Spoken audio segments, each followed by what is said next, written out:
ang kalooban ng Diyos ay maging tapat tayo sa tipanan.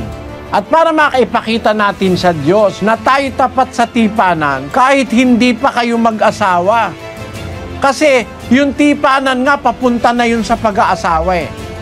Kahit hindi pa kayo mag-asawa, dapat tapat na kayo sa isa't isa. Wala nang anumang namamagitan pang relasyon, kahit na mga text-text lang, kahit na mga kurut-kurutan lang sa iba pa.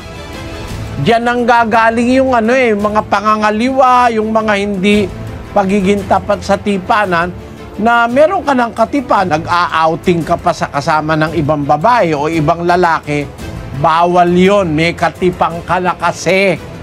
Huwag tayong matuto ng lakad ng mga taong walang Diyos na parang nilalaro lang ang pakikipagkatipanan. Ang